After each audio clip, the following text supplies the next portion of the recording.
What does it take to make workshops work? And how can we facilitate collaboration that sticks and leads to results? My name is Miriam Harkness, and with the Workshops Work podcast, I'm on the mission to find the magic ingredients that make workshops work.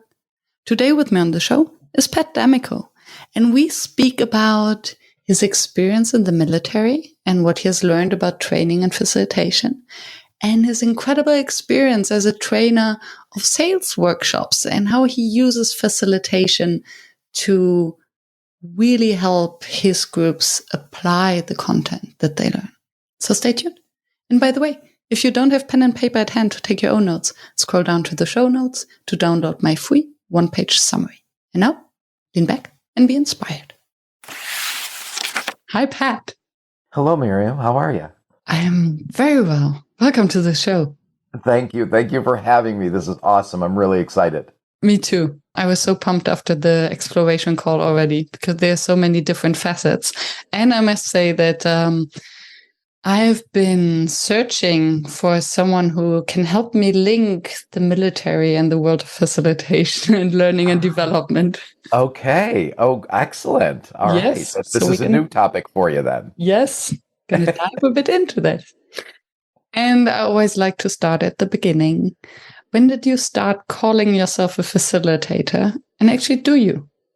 Yes, I do. And I knew you were going to ask this question. So it was a good question to think about over the years. You know, I was first a trainer way back when I was probably 17. I went to Valley Forge Military Academy, and it was a great experience. And so, you know, in that setting, in that structure, the kids, for lack of a better term, because I was a kid at 17, the kids are really put in charge. So it's a great opportunity to very quickly develop those skills as a trainer. But when I look back on that, I think that's what I called myself and should have called myself, because I do make a distinction between a trainer and a facilitator. So, yeah, so I think and it's funny because then leaving the military and entering the corporate world, and again, I think I had roles and responsibilities as a trainer, and I think that's what I was. And it wasn't until probably, because even in those times in the early and mid 90s, you didn't hear the term facilitator very often, at least in the corporate setting and in my space, was never a term that was used. You were referred to as a trainer, and there was a lot of pride that went to being a trainer. And so I don't think, Miriam, it was probably somewhere around the early to mid 2000s when, you know, which also coincided with when I started transitioning into roles where I was running what at the time we called training organizations. More recently, we refer to more commonly, at least in the space that I spend my time in, learning and development.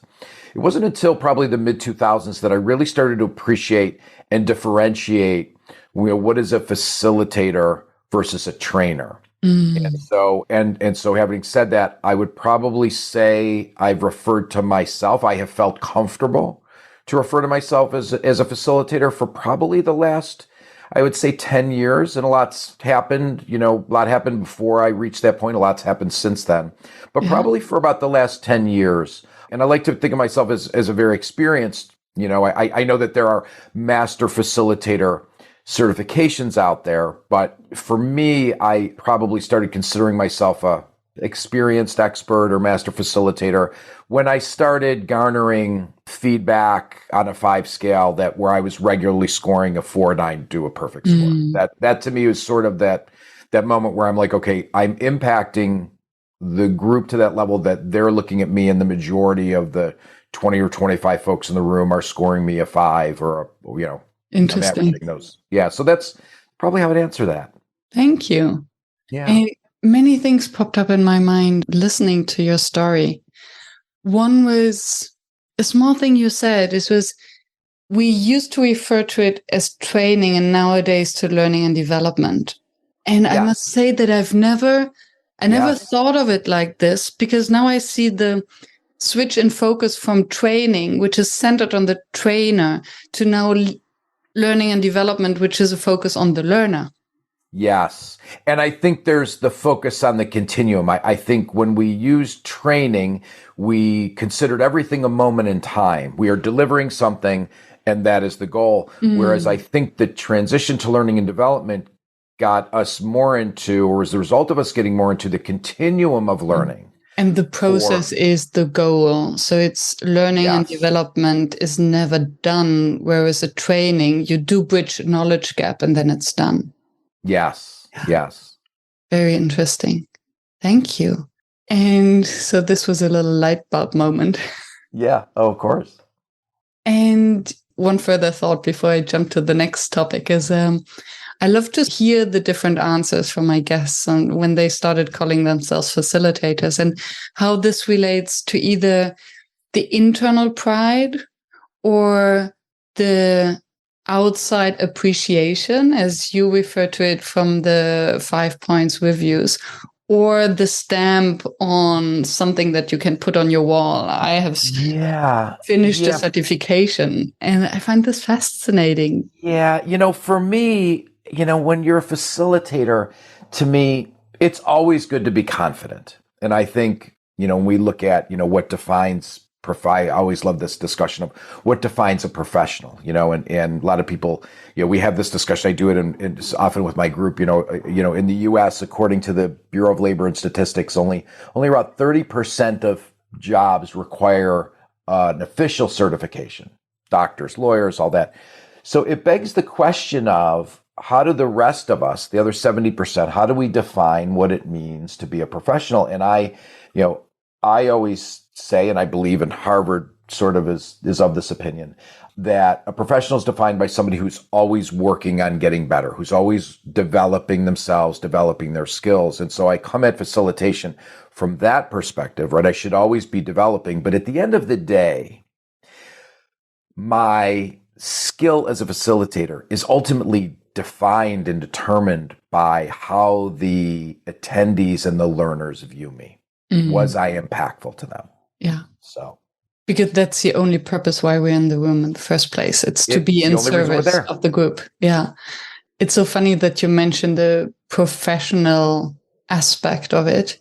Because when I think of professionalism, then it sounds like a list of things that you can become accredited to. And it's, and for me, facilitation, like coaching, yes, there are skills.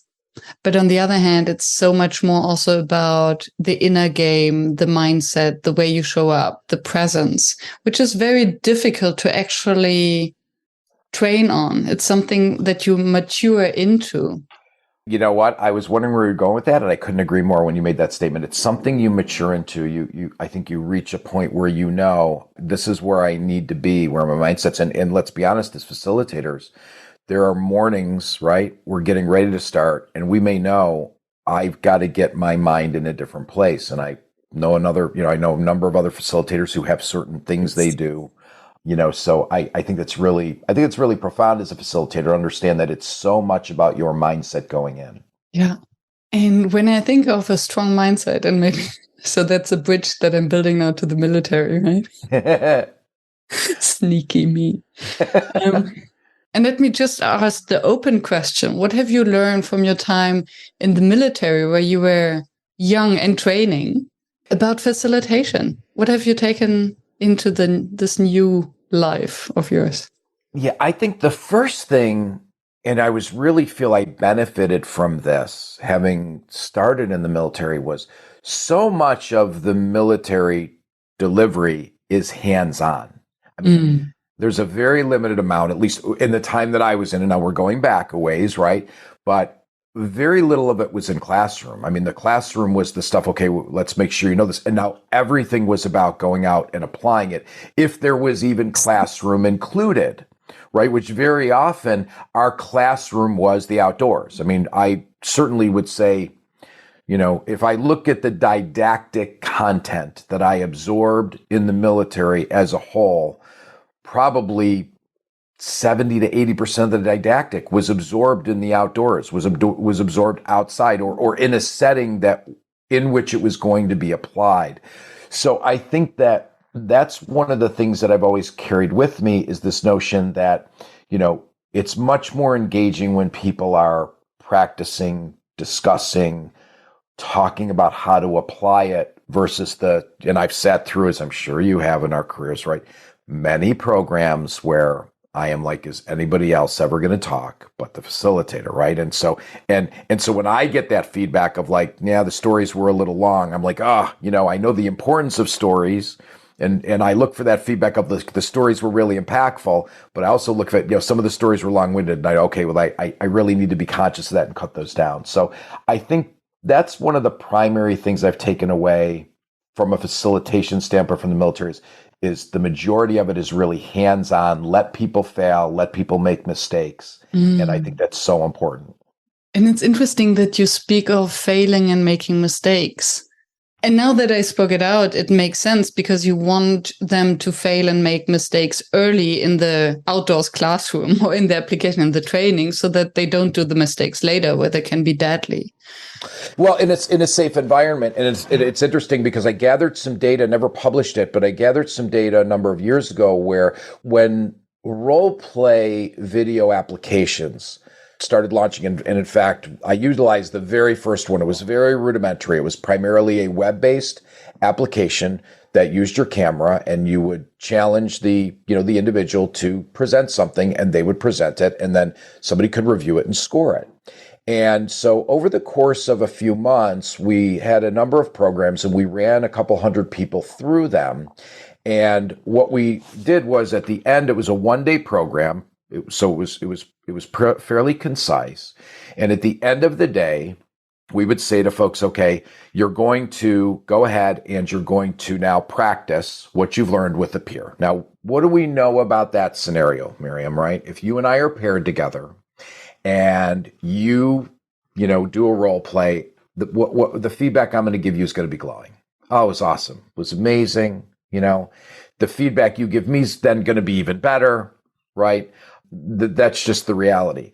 So then what we did was, and we sort of tricked people because at the beginning of the morning, we said, okay, we want you to load this application on your iPad. It was actually, now I'm saying it was an iPad app. And now put the iPad away. And we didn't revisit it till the end. So they practiced with the peer. And then we said, okay, what we want you to do now is open up the application. There's going to be a record button. Now, before you hit that record button, know the following. You're going to have one opportunity to do your role play. It's going to record it. When you're done, you're going to hit stop, but you only have one chance. Go find a quiet place to do that. And when you're done, come back. So everyone comes back to the classroom. At that point, we then said, okay, now you're going to have a second opportunity to record it. But this time, you can record it as many times as you like until you have one that you like, and they could review their own. And we're going to give you 10 days to do that. And we then scored on a rubric all of their videos. So we had a chance to see how did they perform, and I'm going somewhere with this, how did they perform at the one they did in the classroom? And then how did they perform and score on the one they did within 10 days later? And the scores were, we're talking it was on a 5-point scale. We're talking from averages that were around 2.6, went all the way up to about 4.3. And the question that begged was, and this is a sales group, so the question that when I presented the data that we asked was, without that tool, where is that practice taking place? That practice is taking place in front of customers. Mm. And so this notion of, being able to get better with practice versus in a safe environment, being able to watch yourself. And we know we tend to be more critical of ourselves than anyone else is ever going to be, right? And then we look at that. So the reality is that safe practice has huge benefits. Let people fail, let people make mistakes. We also asked people as part of the survey, how many times on average did you record it? And the average was around 7 times. And we also then asked, at what point when you were viewing it, on what number do you feel you had mastered the message? And it was around 4. So we went back and asked folks after. We said, if you mastered it at 4, why did you on average continue to record it a few more times? And people started getting nitpicky. They said, well, the message was clear, but I didn't like my intonation here. I didn't like my tone here. Think about the value of that. But again, they're doing that in a safe environment. And it can be difficult to do that in a classroom just because of time. Like we didn't have the time to allow people to do that. And I would worry that the feedback they'd get would just be too positive anyways. So there's so much to unpack.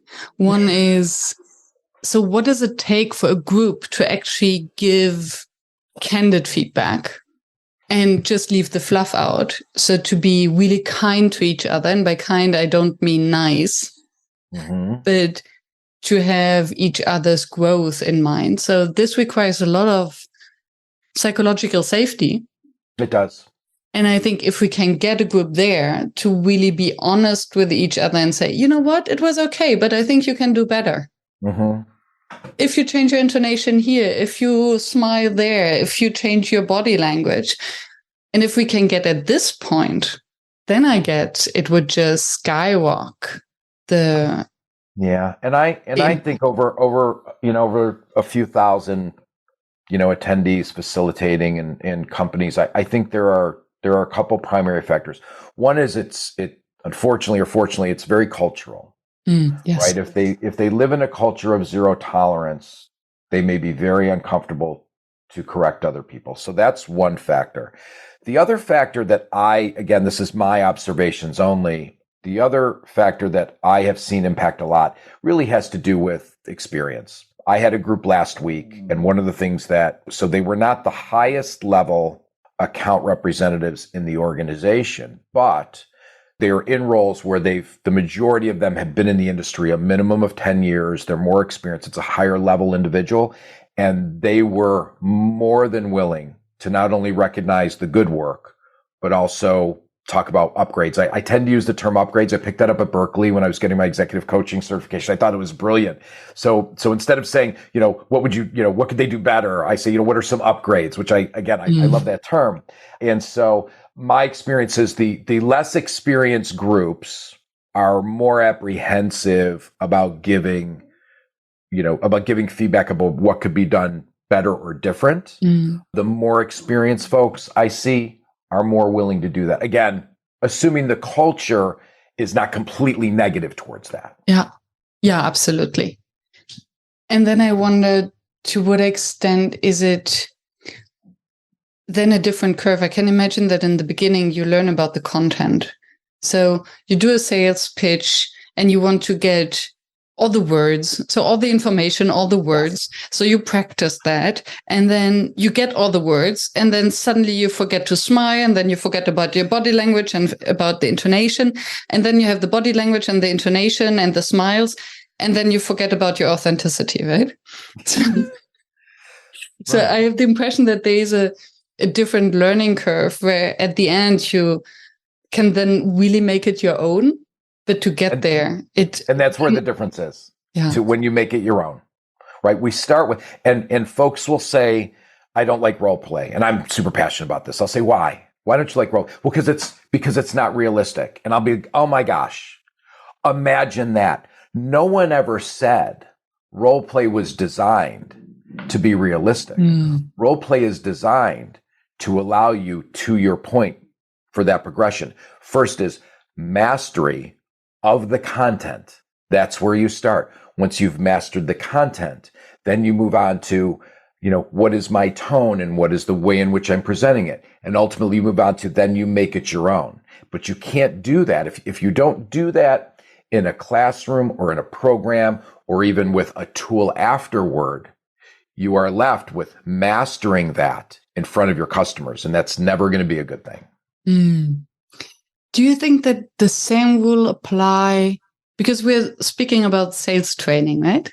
On this, we are. Would you think that the same applies to facilitation?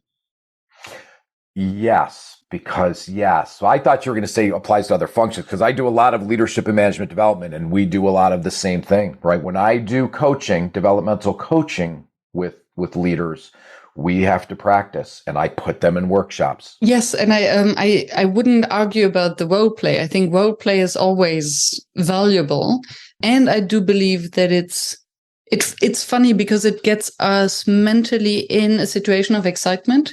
Yes, and we take on these roles, and we do become these roles, although we know that it's not real. So I totally buy that. I don't know what happens in the brain, but it works.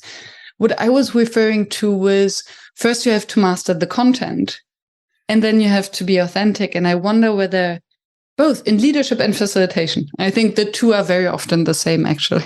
Mm-hmm. Agree. According to you, is it still the content that comes before, that we first have to master the content? Yes, and I'm careful with answering this question because I have to reveal that the majority of the content that I deliver, I design. Mm-hmm. And I know that's not always common. I should say this, I'm at an advantage in the beginning because I have an instructional design. I have a master's in instructional design. So I do design or redesign or customize the majority of the content that I'm delivering. So my familiarity with that content is pretty significant. However, when I am in a situation where I am preparing to deliver content that I did not design or that I'm not familiar with, I absolutely start there. I want to understand everything about the content. What are the learning objectives? What are we desiring to achieve? How does the content support the achievement of those learning objectives? So I want to first be completely familiar with the content, but then I have to practice it in order to make it my own. So I personally always start with the content. And it's I just realized that there are different layers. And again, I have the impression that every step we take, there's just this deep dive where we can peel all the layers.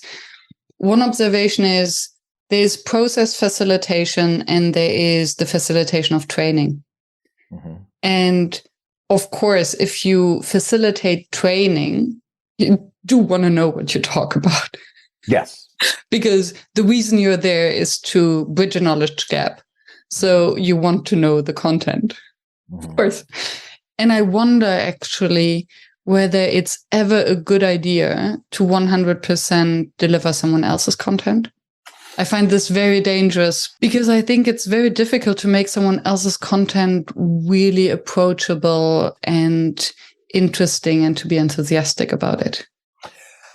I believe, and I have seen it done, and I believe it can be done.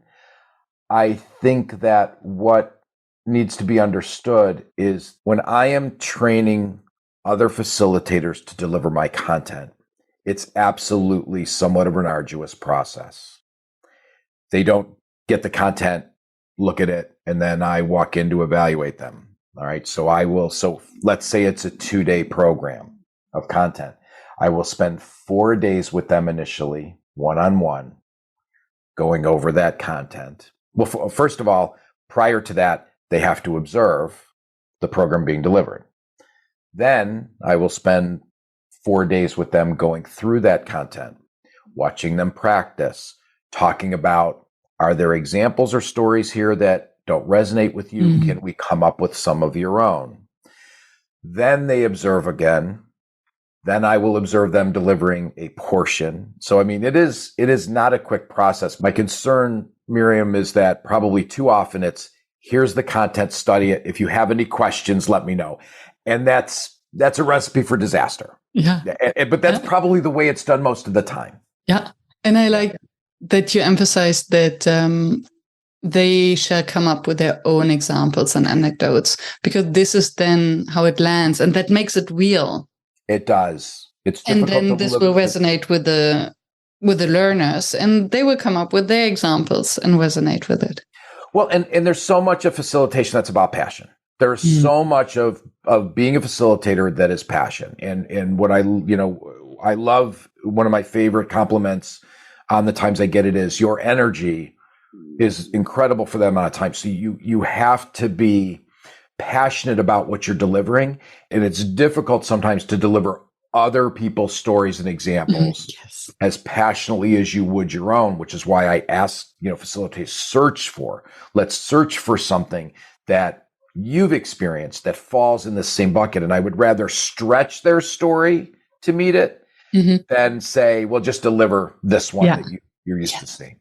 And somehow the image that comes to my mind when I think of passion is Tony Robbins. Yes, I'm such a huge fan. Right? It's, if someone else would just take the content, I mean, the content of Tony Robbins is great, but you cannot just take it and put someone else on stage and say, do it. It takes the personality. And I think there's, for me, that's why I was asking the question about leadership and facilitation versus the training and the content. Because when it comes to process facilitation or coaching, group coaching, so what Tony Robbins does is kind of a process facilitation. So everyone in the space is doing the work. Yes. He's just asking questions and speaking out invitations. And I wonder whether for this, the content really comes first, or the presence, the passion, the enthusiasm, the experience. Well, I will share this with you, and we can dig into this now or dig into this later. I'm a firm believer, if you put mediocre content in the hands of an incredible facilitator, the group will have an amazing experience. You can put the best content in the hands of a poor facilitator, and they will view both as poor.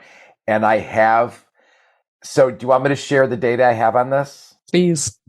We love data. So it's anecdotal and unexpected the way it came about. So there was a program that I was responsible for, making sure was delivered. I actually was not a facilitator for the content, but I was responsible for always being there when it was delivered. So I had seen this program delivered probably around a dozen times over a couple of years by two facilitators who had done an amazing job. And to give you the data, we'll just say this. The level 1 feedback, right? Kirkpatrick level 1, the smile sheets at the end of the program. On average, the facilitators were scoring about a 4.8 out of 5. And the value of the program was scoring a 4.6. So within 0.2 of a point. We had a situation where neither of those facilitators were available, and another facilitator was sent in to deliver the program. Now, I observed the program, Miriam, like I had the previous dozen, and I can tell you that the facilitator delivered the content in the same manner, exactly with the same process, didn't miss anything from, my perspective, having seen it a dozen times. The facilitator scored a 2.1. The value of the program scored a 2.3. Bam. Yes. And I looked at that and thought it was like something that I probably knew, but had never really stopped and thought about it. And the reality is the facilitator will absolutely drive the opinion of the value of the program, regardless of sometimes how strong or how mediocre the content is. But I was floored because what I knew that the facilitator, now I'd never seen this facilitator before.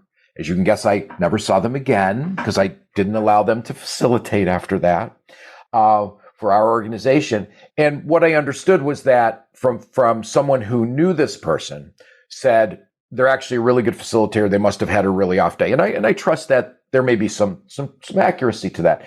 So I anticipated the low scores for the facilitator, but I never anticipated the low scores for the overall program, and that they were both within 0.2, just reversed, right? We went from a 4.8 facilitator and a 4.6 program value to one facilitator and a 2.3. And so that's why I tell folks, you can give mediocre content to an incredible facilitator, and those folks will leave and they will rate that, not only the facilitator high, they will rate that program high. Yeah. And there are a few things that come to my mind that would underline or make sense of this result. One is, how much of the content can we really remember? As learners, we have such a short attention span. So I think the few things that we remember, so it's not about the content anyway. Yes. Because we cannot retain it. And the second thing that crossed my mind is related to food. If I imagine that if I go to a star restaurant, then yes, the food is amazing and the way it's presented and it's served on the dishes and with the cutlery, that all goes together and it enhances the experience. Yes. If I order the star menu home and it comes in plastic boxes, and then I put the food, might, even if it's brought in glass containers, but then I put it on the paper plate. Yes. The food is maybe the same, but I wouldn't rate it to the same degree, because the experience is not the same, and hence it doesn't taste the same. I love that analogy. Oh, I'm going to reuse that one, if you don't mind. I really enjoy it is so true. It's the experience, right? It's about the experience. And the facilitator is largely responsible for that entire experience. Because the facilitator, as much as the host in a restaurant, or how do you call it? Is it a server? The servers, yes, the servers. Yeah. They make you feel good about yourself. Mm-hmm. And I think to train a facilitator, they also do that if they really master their skills. Yeah. I do have one other comment, and I feel like I hope we're not going too off, or I hope the flow is working for you. Because you raised an interesting point of people forget the content. And I'm typically delivering programs that are multi-days, usually on average, they're 2 full days. And, my biggest concern as facilitator is they leave the program, they think it was of huge value, and then they go home and they take the binder, and the binder goes on the shelf. And so I hit that up front.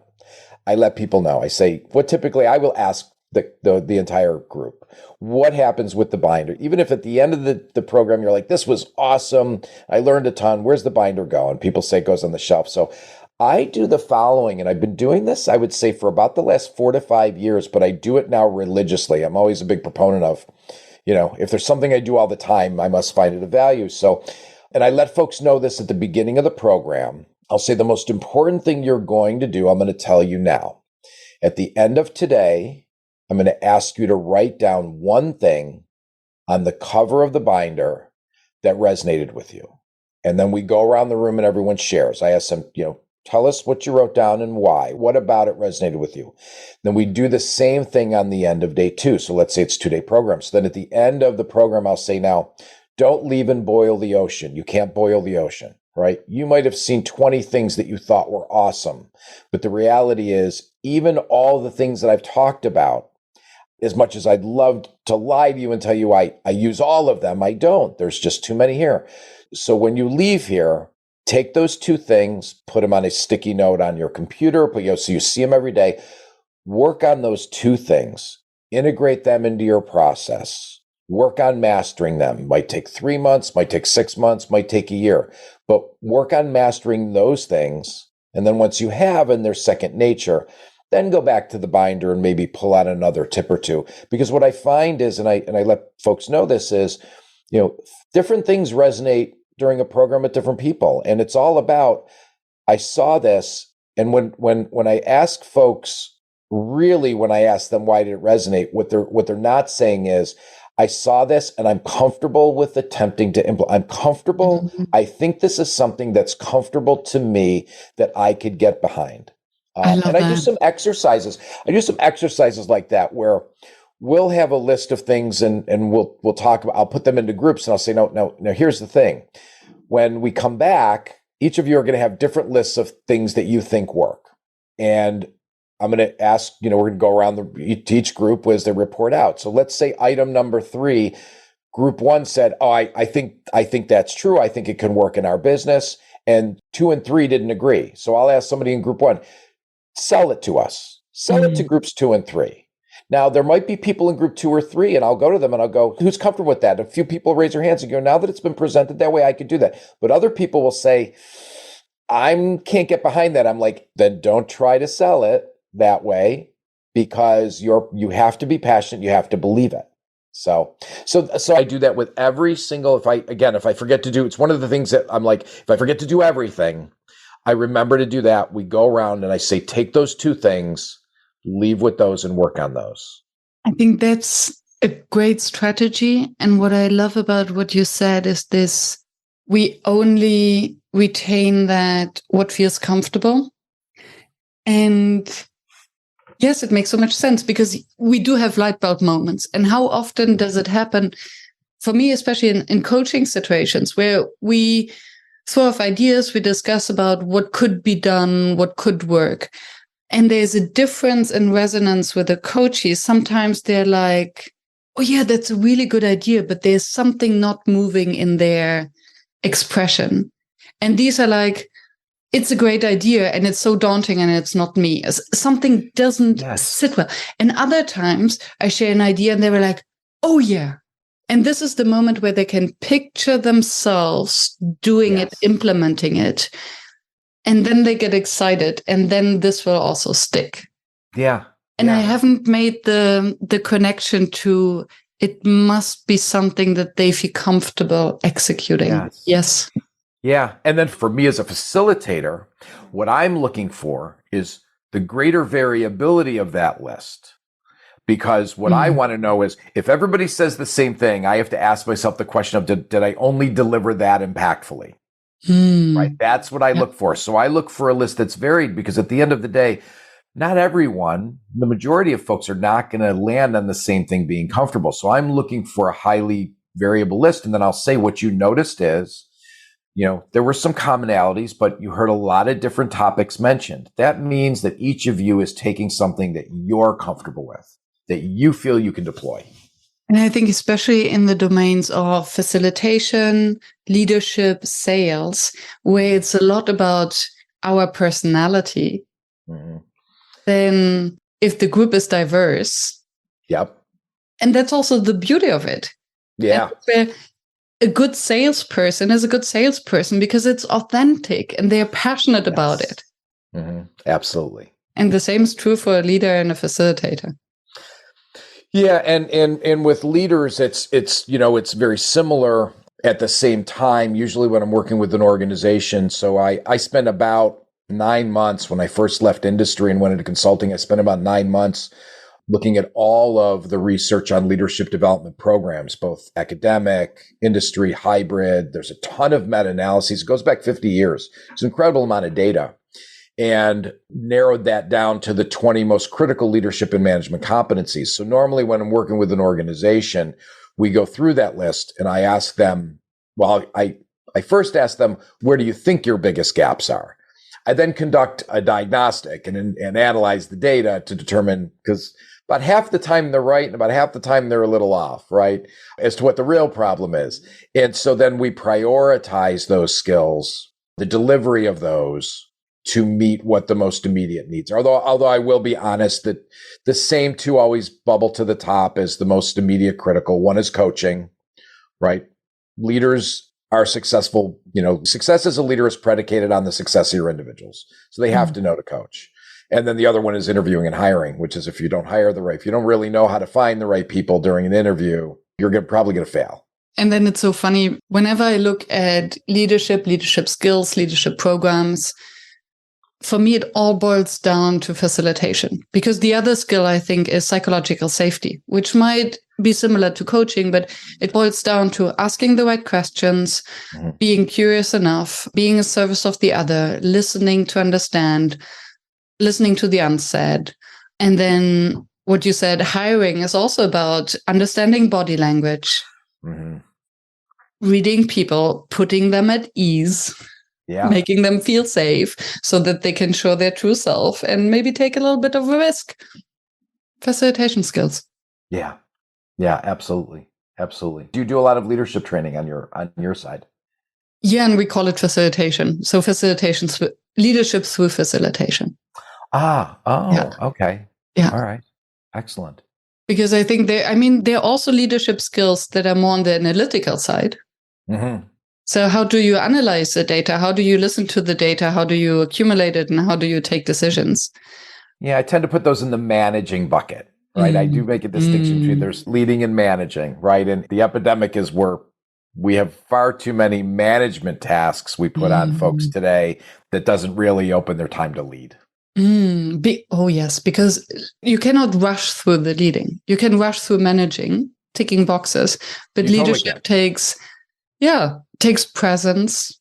It does. It's and not you a need to slow down. It's not an email. It's thinking, speaking, listening. Yeah, listening. It's one-on-one interaction. Yeah, I would agree. Fascinating. What have you learned of leadership from the military? Because that's a very different leadership style, which is less facilitative. The one thing I probably share most often, and it's solely for the shock value, is when I'm meeting with an organization, early on, I'll say, I have background in the military, and I'll say, let me ask you a question. Obviously, leadership is important in the military, and it is everywhere. But in a 20-year career, how much time do you think an officer, let's say, will spend developing their leadership? So you take a 20-year military career, and I'm curious as to your guess. Take a 20-year military career, how much of that time do you think will be spent solely working on developing their leadership skills? And I would think that it's actually a lot more than in the corporate world, because leadership in the military, without leadership, there is not much. True. And people True. trust their lives. Yes. So there is a different context, and I do recognize that. But what would if you took a stab at it? I have no idea. So 20 years is a lot. So in a year, they would spend a month, 2 months to work on their leadership. Okay. So if you spent a month a year, that would be 20 months, which would be, a little under 2 years. On the higher end, you're closer. So somebody who spends a 20-year career in the military will spend a total of 3 years in programs developing their leadership. So that alone, Miriam. So I asked a question last week, and somebody said 2 days a month, and we extrapolated that out, and it was way short, right? So I said, and here's the other thing that's amazing. The large majority, in fact, almost all of that time, they will be in programs where they don't have a job to do. Yeah. They're 100. So most major leadership development and programs in the military that you will go through, because this is just formalized you're attending, right? There's a bunch of other things that extend that number, but most of these are in between assignments. So you're leaving one assignment, you might go to a program for 6 months, or when you go to the war college, whether it's the Army, Navy, or Air Force, that's almost a year. So that adds up to about 3 years. And so I'll say to organizations, ask yourself, how much time are you committing to the topic of leadership and management development? And even though we know and we can admit that maybe it requires more in the military, the reality is, Miriam, most of the organizations I'm talking to, it's almost non-existent. And I think at least they'll admit that. They'll say, well, look, we do a couple days here and there, but it's not an organized program. And so I asked the question for the sole purpose of leading into a discussion about not only its importance, but that leadership and management development is a never-ending journey, right? I consider myself an absolute student of leadership. And there's 4 or 5 books I'm looking at right now on the shelf that I'm in the middle of or rereading, right? And so it's a continuous journey. But I also treat all of my skill development and work with clients the same way, which is, as much as I hate turning down business because I am a consultant and I am working 100% commission, the reality is when somebody comes to me and says, hey, we have this meeting coming up, can you do 4 hours? I hate saying no for the money, but I'll say no. I'm interested in a long-term relationship of continuous development where we understand and agree at the beginning, here's what the gaps are, here's where the organization is, here's where we want to go, and here's what we need to do. Here's those gaps we need to fill.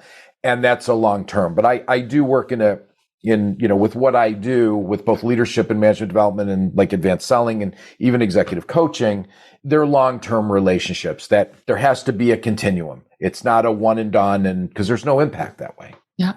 And it comes back to what we discussed earlier on about the concept of learning and development versus training.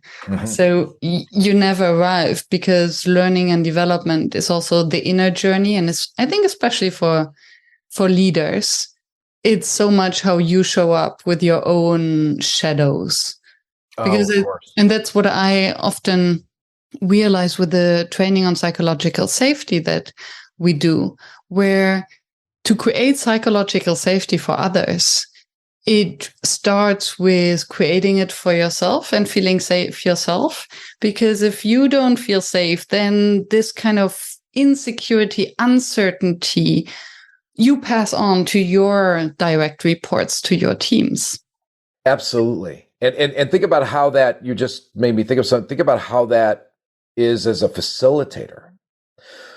I think sometimes facilitators make the mistakes of, I'm heading into this program that I'm facilitating or this content, and there's this elephant in the room that I'm worried about, but I'm not comfortable. I'm not going to bring it up, and I'm going to hope it won't come up. And I don't do that at all. I go right at it, and sometimes with my work, most often, if I had to think of one topic that would resonate or that I could explain, a lot of times I'm training folks on skills, on advanced skills that as I'm doing my diagnostic interviews prior to, I'm starting to pick up, do these people really know this is a responsibility of theirs? Mm-hmm. So, it may be something like I'm getting ready to go in and teach and facilitate a program on calling on C-suite executives.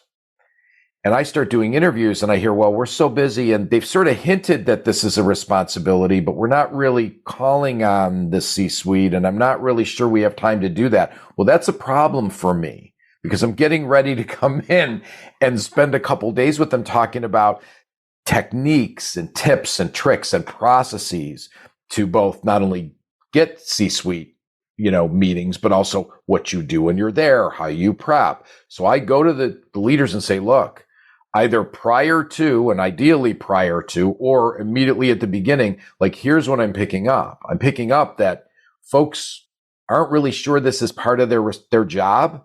They kind of need to feel that way before they sit, for this program. And so I am a big proponent of when you discover those things, because that creates safety for you. I don't want to be facilitating. That's where I was going with this. I don't want to be facilitating fearing, is this going to come up? Or when it comes up, how am I going to handle it? I knew it was a potential problem. I knew it was going to make me uncomfortable as facilitator. So I'm going to go right out and say, hey, this is a problem. Yes. Because otherwise your discomfort, it will spill over to everyone. And I think it wouldn't be true to our main task, which is, I think, we come there to make the implicit explicit. Yes. That's what we are supposed to do, especially when we're working with leadership teams. Very much. Very much. And then if we are not living that promise, we can stay home. Then we let the elephant lead the meeting. Right. Let the elephant run the training. Yeah. Yeah. In your experience, what makes a workshop fail? Poor facilitation. Maybe poor content or a combination of those two. But as I've said before, I would rather have poor content and an exceptional facilitator every day of the week. Mm-hmm. But I think beyond that to me is the first one. Beyond that is the mix of workshop and practice versus didactic. I think that, and I might not go as far as say fail, but the impact's just not going to be there. I try to deliver, I don't know, the general design of the programs I deliver it's modularized, and each module, I would say, is anywhere between 45 minutes to an hour and a half. That's probably the typical time of a module. And so I'm looking to ensure, is there at least one activity, ideally two, right? One of those activities might be on the low end. It might just be ensuring there's a discussion, which I think is the really low end. The other one is there an individual activity that they're reporting out, they're preparing something, and we're, hopefully having everybody demonstrate, or at least a large part, and a group exercise where they're breaking out into groups and they're reporting out. I also do a lot of, because I don't use slides, I'm a big flip chart. So, my typical design, it reminds me today, I'm flying out tomorrow for a program and I have to make sure they have flip charts. Last time I went, the ones they had previously were used. So I try to, from a logistics standpoint, I tend to have programs where there's 5 people per table, and every table has a stand-up flip chart on an easel. So they do a lot of work on that. It gets them up out of their chairs. They're writing, they're putting stuff down, they're sharing it with the group. So I think the mix of interactive versus didactic is really important. If there's too much didactic, it's a problem. Yeah. Then again, we cannot capture and remember all of that. It's too much didactic. Yes. Oh, of course. Yeah. Yeah. And your first answer was poor facilitation. So what is poor facilitation? Now that's a question. Yeah. Let me think about that a second. The things that come to mind. So these might not be in order of priority. The facilitator not being familiar with the content is a killer. Mm-hmm. Right? If they're muddling through it and they're not familiar, I think you just see it right away. So I think that's number one, or one of the top ones. The other top one for me is passion. Maybe I'm a little bit, that's a very personal answer because I believe that passion goes a long way. And it's one of the things that I really try. And it's one of the things that I'm fortunate to get probably the most feedback on. You have to be passionate and in the moment as a facilitator. If you're not, they may not be able to put their finger on it, but I know they won't enjoy it. So I think the passion of a facilitator, I think interactivity, I think those are key. Those are key. And well-designed content is obviously, the other thing, not only the familiarity, but the content has to be designed well. I mean, again, I am from an education standpoint, I guess you'd say professionally trained, right? I'm a big believer in learning objectives need to be correct learning objectives, and the way the content's developed needs to meet those. I think that's a sound process. And it's one of the things that, it's funny because I had been in learning and development for a number of years before I decided to go back and get my master's in education. I'm 56 years old. I got my master's 10 years ago. I was in my mid to late 40s, and it was really eye-opening. I think my team maybe didn't love it when I came back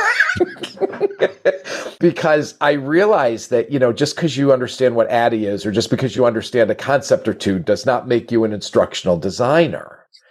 Right. And so I had a lot of people that I kind of went back and looked at, and I'm like, there's a lot of improvements that could be made in the way we're designing content. And I had jobs. And I think the reason I decided to go back was I had reached a level where I felt like it was really important for me to have more expertise. But I also had director of training jobs where I had instructional designers, professional instructional designers, and jobs where I had not. And I saw a significant difference in the quality of the content. And so I was like, I got to understand this better. And it was really eye-opening. Fascinating on many levels. So first, I think it's a very courageous move to go back to uni. Yeah, I was pretty old. I felt pretty old, I should say. And I think it's great. And also a lot has changed over the last decades, right? In terms of instructional design and so back in the days, it was good enough to have a few slides and to just put all the knowledge in the brains of people. And now it's all about experience design. Right? And I was glad I had waited because we had access. In fact, I had one class. I kept every book and I'm looking at it on the shelf. I had one class where the book that we bought for the class was really old. And I thought, this is what people were learning 15, 20 years ago when e-learning was brand new, right? When academia discovered e-learning and eventually corporate picked it up and made it better. But we had this one text where I'm like, none of this applies today anymore. And so I remember thinking during that particular class, I'm glad I waited because, I was learning sort of what the new things were. Now, of course, it's now 8 years later, I think technically since I finished, and things still change. But because of that, it's made me aware of keeping abreast of what's changing, being aware of the changes. What is the biggest misconception, would you say, of designing a training? Are you referring to, or would the rest of that question be designing a training when my impression is it's not sound from an instructional design standpoint? Yeah. Oh, I think often they start with the end in mind, which I'm a believer in, but there is no method to getting to that end. They look at it and go, here's what we need people to know how to do. And therefore, to do this, there are these tasks, but there's not a learning plan. They don't start with learning objective. I always start with, okay, what's the end game look like? What is the skill we're looking to develop? And then I move to what are the learning objectives. And I think that the design of the learning objectives is far more important than most people understand. It is not just making sure you're using the right words. I would argue in using the right words to design your learning objectives makes you think of the correct path to get there. So I think we tend to look at it and go, well, here's the skill. So I'm just going to give them some information. We're going to practice the skill. There's a much better methodical way of going about that. And is this then also linked to the fact that by looking at the learning objectives, it has to be hands-on at some point?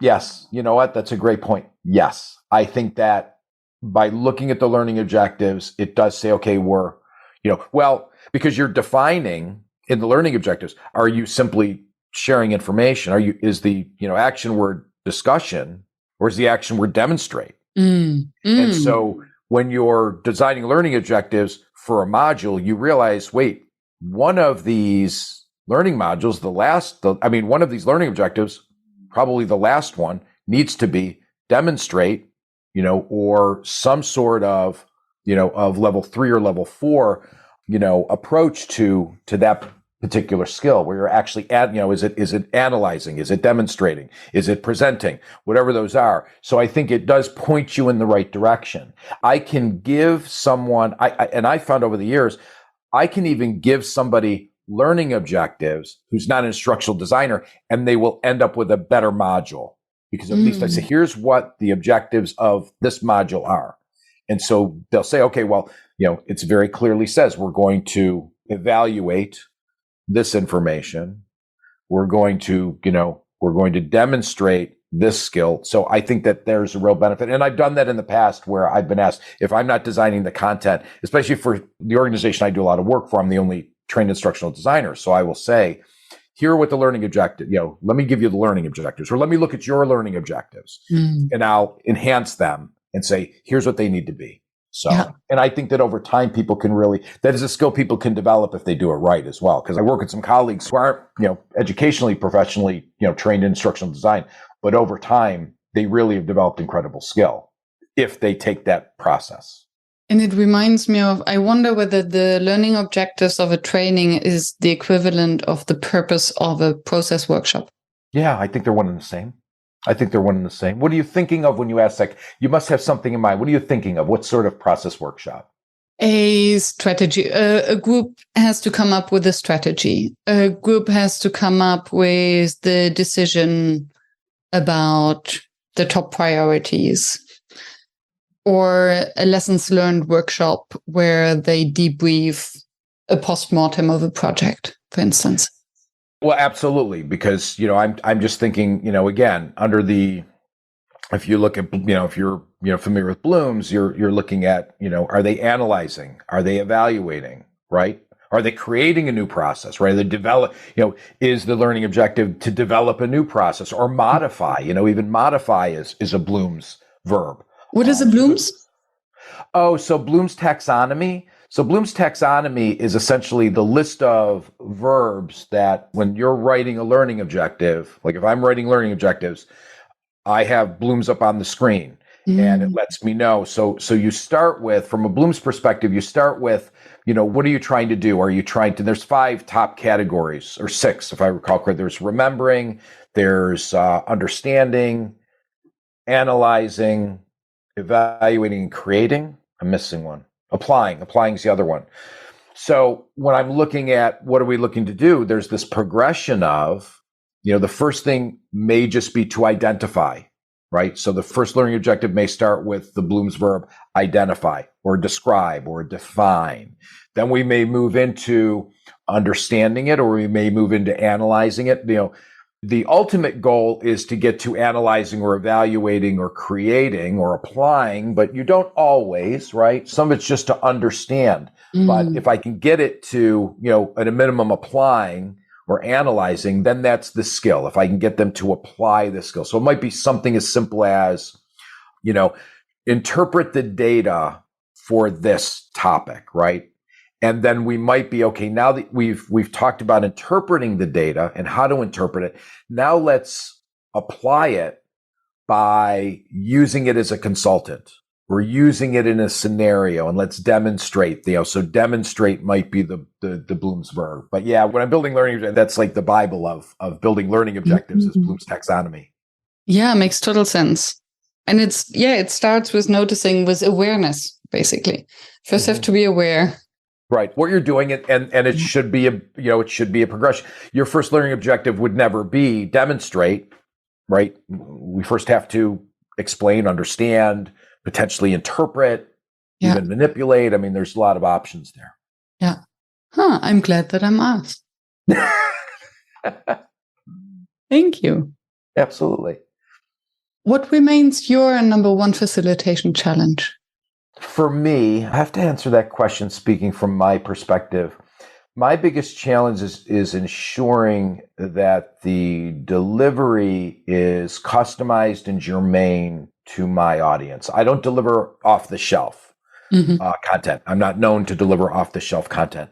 So there has to be a process that I undertake to, and typically it's, I mentioned, like a diagnostic. So I usually offer my clients one of two things. I either, and I let them know which I prefer. I'll say, well, I can do interviews or I can do a survey. Now, a survey gives me a lot more data technically, but I prefer the one-on-one interviews because I start picking up things and I do that. So customization of the content and ensuring that it's applicable, that I, as a facilitator, know how to point it in the direction of application for my client or my attendees in the room, is that, to me, is the most important. So, and I have to, that sometimes that can take some time. So I have to weigh that, right? And I have to weigh how much time do I have with my schedule, to how many people can I talk to?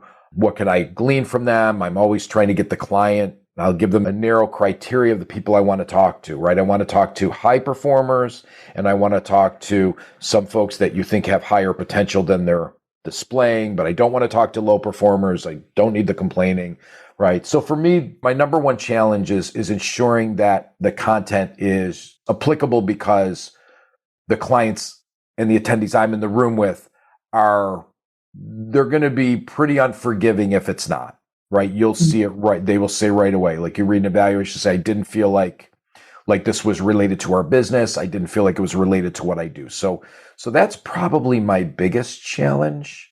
What's the challenge in that? The time? The challenge there is, well, to me, the challenge is ensuring it happens. Okay. Because it's so critical. Yeah. Right. Because most of the content, as I said before, keep in mind, I'm fortunate. Most of the content I'm delivering, I either designed or redesigned. So I'm very, I might, under other circumstances, say my biggest challenge as a facilitator is familiarity with the content. I think that's one of the biggest ones, but I tend to not face that. Yeah. So for me, it's ensuring, because I know that that's a requirement and an expectation of my audience, and it's pretty big requirement. So I know when I'm delivering it, if they don't feel like I understand their business and that I'm relating it and I have an ability to relate it to their business, I know that the training, the feedback won't go well and they won't enjoy it. So, and I want to pick something up that you mentioned. You don't want to talk to the low performers because you don't want to hear the complaining. Would you mind elaborating on that? Yeah, and the back half of that I might restate, but I won't restate the front half. When I say a poor performer, when I train, and you probably, maybe this will resonate, we talk about leadership development. When I train leaders and we talk about segmentation, right? Segmentation being A, B, and C players, right? Your top performers, your ones that, your average performers that, pretty much are always doing what needs to be done. And then your poor performers. First of all, I always make sure folks understand those C players, those poor performers. If someone is new to the role and is just, getting up to speed, but if their performance isn't there because of that, they're not a poor performer, right? They're still in the uptick. And so it goes to the data around, can a C player become a B player? Now, the answer to that question is yes, and I wouldn't dispute that, but the data would suggest it's not very common. So the point is your time better spent with a C player in hopes, in the slim chance they'll become a B player? Or is that time better spent with a B player who has the potential to become an A player? So the reality is, well, here's what I know over time, Miriam, and you may explain it better. If there's a problem in the organization, the A players are going to let me know that. The top performers will tell me, here are the problems we have. They are not shy. The B players may not tell you. The C players are going to tell you, but part of the problem is they're C players for a reason. And in my experience over the years, not only as a facilitator, but more importantly in the 30 plus years of leadership at all levels that I have, is that the complaints and the problems that are perceived by the C players are very often not really true problems. They're just problems they're experiencing because they're an underperformer. So I am never worried about not hearing what are the challenges of the organization. I'm actually going to hear them from the A players, and they're going to be, generally speaking, they're going to be real, because the A players are performing well. They're going to tell you what's hindering the organization. So there's no value for me in hearing, in my experience, there's no value in me from hearing from the C players, from the underperformers, as I'm getting ready to understand the challenges of the organization, because their challenges are usually pretty specific to them, and it's not about organizational challenges. Did that answer your question? And was that surprising? It does answer my question, yes. And it was your answer surprising. So the initial one, that you don't talk to C players, and I'm glad that I asked.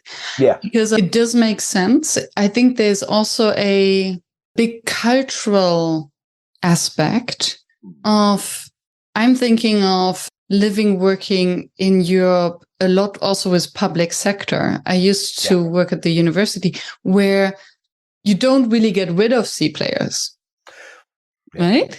Yeah, yep, so you're correct. And then suddenly they play a very different role, because it's like there's a danger of infection. So and then you better put emphasis there and see why they're C players. Is it the right person in the wrong position, or is it the wrong person? Yeah. So we could talk for hours on this one, but yes, I talk a lot about that. When you're evaluating your C players, when we do segmentation, I will say, are there C players that are just on the wrong seat on the bus? Yeah. Because if they're worth keeping, then should we be looking for are they just in the wrong role? Yeah. If the C player is a C player because of poor leadership and management, then that's going to come out as well. But trust me, I'm going to hear that from the A players, because an A player is going to tell me, let me tell you something, we've got a problem. Here's the feedback. Here's one of the issues we're having. And those folks may say, we got some underperformers that could be better because, but that's that's a different story. The other thing that crossed my mind was that it takes a while to become a C player. So it's, unless you were a wrong hire. Unless what? You were a wrong hire. So someone hired the wrong person, and then they might be C from the beginning, but usually it's something is happening to this person so that they're degrading. Nobody starts with low performance. To your point, unless I think more commonly a C player is the result of somebody not being in the right role at all, or at times, and I see this more often, they've been in a function and they've been successful in a function, but then they go to an organization where, frankly, the expectations are just more because I work in both, and I have personally, and I work with clients that are both in the corporate and in the large company setting and the startup setting. And I see people move from corporate to startup and thrive. And I see them move from corporate to startup and absolutely struggle because it is a different environment, right? So, yeah. Absolutely. So to know the entire context, but then obviously it depends then also on what's the purpose of the training or the workshop you're performing. And then I found it interesting because when I deliver a workshop, and these are rather process workshops, so team workshops, and then I want to interview everyone who will be in the workshop, because if every voice counts, and if their voice doesn't count, then they don't have to be in the workshop. Yeah. And then I wouldn't call them low performers, but the complainers, they can give me very valuable information of what's going wrong and where the tension can be coming from. True. And how can I better understand them, and what is the reason for their nagging, so that I can avoid them intoxicating the workshop. Yes, which is always a concern. We didn't talk about that today, but concern as a facilitator. When you talk about one of the biggest challenges, as facilitators, it's if you have folks that don't want to be there, don't want to be engaged, all I'm really looking for is them not disrupt the rest of the group. Yeah. That's really my goal. And to be honest, I say that at the beginning of the program. I say, look, there may be some of you who are here that have to be here, don't want to be here. All I'm asking is that you not disrupt the group, because I really want to let them know, because they know who they are. And so I get at it right away on the morning, that the first, like I said, within the first probably 15 minutes, I've had that discussion of just please don't disrupt the group. There are people who probably are really excited to be here, and if you're not, I may not be able to change your mind, but I ask that you not disrupt the group. But every once in a while, we have this funny term, we call them, and I don't know who coined this, somebody in our groups called them loose electrons. So when we tend to talk to each other, we'll say, the program go, okay, do you have any loose electrons? And if we had one, it's usually an interesting story, right? About somebody that was disruptive or, and on rare occasion, I've had to pull an individual aside during a break and just say, I'm really sorry, but, the approach you're taking to your comments is, really starting to rub off. I think it's coming across as very negative. Not saying, I'm not interested in your feedback, but you may want to think about how you're delivering it. Yeah. Yeah, it's an interesting approach. And as I said, it really depends on what's the purpose of the session in the first place, because sometimes nobody wants to be the disruptor. Yes, maybe they know who they are, but they always believe that they have the very best motives and the reasons to disrupt. They do. Right? They do. And sometimes one of our big goals as a facilitator is sometimes it's, we're responsible for channeling that, in the right direction, hearing them, clarifying in a manner that makes it more valuable to the group, turns it from I just want to complain in the setting to let's clarify and let's talk about, what does that mean for us? And is that something that can be changed? Which isn't easy, because I would say a good portion of the time, it's not something we're saying those words, but really I'm trying to kind of downplay that person, get them sort of their emotion down a little bit, and maybe redirect them in a manner that is either helpful to the group or just kind of fades that negativity away. Yeah. I was thinking either the disruptors who are complaining or those who know everything better. And I think in both cases, they don't feel heard. They need to be appreciated, some sort of sense, as you say, get the emotions down and see how they can be of a productive. Yeah, it's more common in my programs to have those that know a lot. And a lot of times organizations will say, look, hey, just want to let you know you've got a lot of really experienced folks. And I think they're looking for me to sort of reel back. And I tell them, I say, actually, I prefer more experienced folks. And the reason why is because less experienced folks will sit through a program and they might give you great feedback and go, this was really awesome, but they don't know what to do with it. See, I prefer to have more experienced folks in the room where I'm sharing a concept and we're talking about it. And then I have folks in the room who know, well, this is where I would use this. Now that's a really robust conversation. So I always say to folks, the more experience, the better, because they know if they see something that they like or hear something they like, they know where to use it. And now they can share that with the group, because that's what I can't do. And I let people know I'm not a lecturer, a teacher. I'm not an instructor. I'm a facilitator. My goal is to share concepts, generate discussion and or workshop and work on those concepts. And then so that we as a group are sharing where they apply in your business. Because no matter how much I know about their business, the reality is I don't do it every day. So I'm not going to really know. So I get it that early so they know I'm not coming in as an expert in your business. I have some expertise in the concepts I'm going to share, but then we together need to figure out where does this apply and what does it look like in your world when you apply it? Yeah. Yeah. And then full circle back to it must be applicable, must be hands-on, that they walk out with something that they can put on top of their little, how do you call it? Their binder. Their binder. Yeah. Yeah. Wonderful. We've talked for over an hour. Oh my gosh, we have. This has been awesome.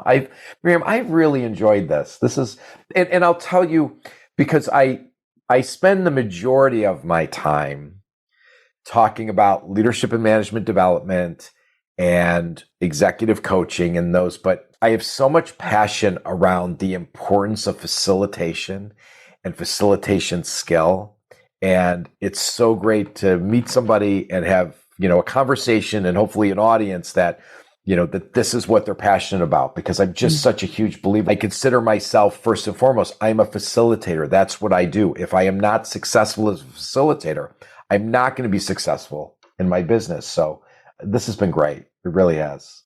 Thank you. Thank you. I appreciate that. Yeah. I loved the conversation. So much to take away.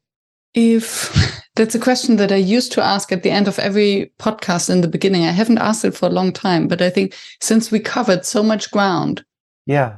If someone fell asleep at the beginning of our podcast and just woke up, what would you like them to remember? What's the one thing that they put on their binder? that to be impactful as a facilitator, you have to be passionate. And in order to be passionate, you have to be familiar, really familiar with the content. I just think it comes back to that. I love it. Yeah. Thank you so much, Pat. Miriam, thank you. This was such a pleasure. Thank you for your time. And I will put all the information, how to find you, how to reach out and connect in the show notes. That'd be great. Thank you. Thank you. I hope we will have a chance to cross paths again. I enjoyed this. Thank you for staying tuned and for listening until the very end. I hope that you found the inspiration and the wisdom that you are looking for. And I hope that you will subscribe to the show so that you never miss any of the interviews with another inspiring facilitator from across the world. I'm devoted to continue this podcast and to deliver weekly an episode that maintains the quality that you expect and you deserve.